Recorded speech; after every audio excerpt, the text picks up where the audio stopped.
কে আমি? চেনো কি? জানো কি আমার পরিচয়? আমি সাহারা বাইয়ের মেয়ে, নাম আমার শিউলি।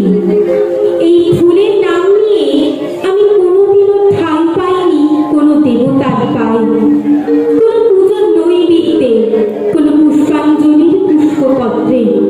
আমার অপরাধ, আমি সাহারা বাইয়ের মেয়ে।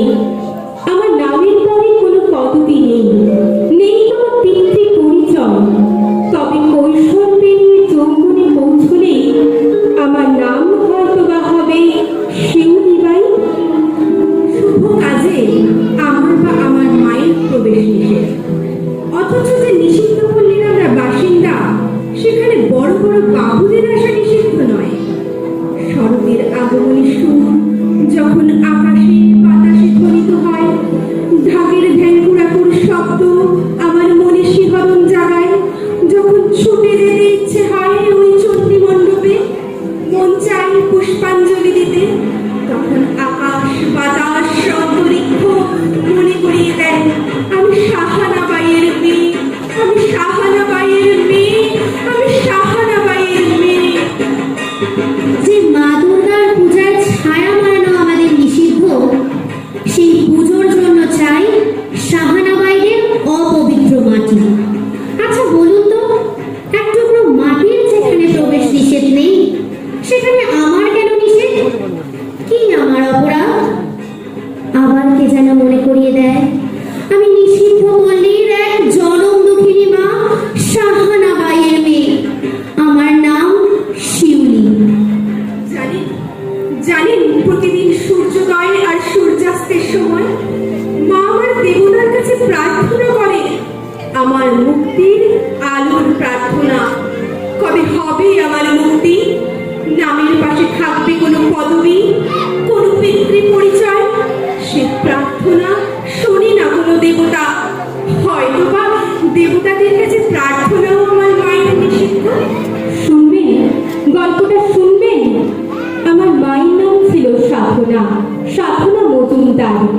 সংসারের মঙ্গল চাওয়াই ছিল তার একমাত্র সাধনা। কিন্তু দুর্ভাগ্য, আমার পবিত্র মাকে টেনে নামালো ওই রাস্তায়, যেখানে প্রতি সন্ধ্যায় ল্যাম্পপোস্টের আলো মুখের রং মেখে দাঁড়িয়ে থাকে আমার সাহারাবাই মায়েরা।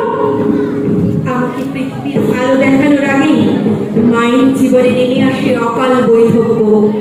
সেদিন শ্বশুর বাড়ির লোকের নির্মম অত্যাচারের শিকার হয়ে বহু দুঃখে কষ্টে জন্ম দেয় যে শিশুকন্যা, সেই আমি আজকের শিউলি।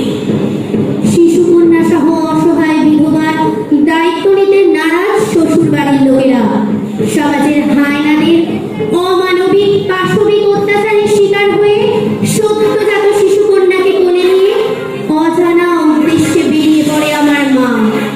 জানেন জানেন কোন সভ্য সমাজ সেদিন ঠাঁই দেয়নি আমাদের। সেদিন কোলের শিশুকন্যাকে নিয়ে মাথা গোঁজার একমাত্র ঠাঁই হয়েছিল নিষিদ্ধ পল্লীর ওই শেষ কামরাটা। অবচেতন সেই মায়ের মাত্র এক রাতেই পরিচয় হলো সাহানা বাই। সেদিন থেকে আজ পর্যন্ত আমাদের একটাই ঠিকানা, নিষিদ্ধ পল্লীর ওই শেষ কামরা। টুকরে টুকরে কেঁদেছি কত শীত গ্রীষ্ম বর্ষায়, কত উৎসবে আনন্দে। স্বপ্ন দেখেছি কত বসন্তে, আমার মুক্তি আলোর স্বপ্ন, আমার মুক্তি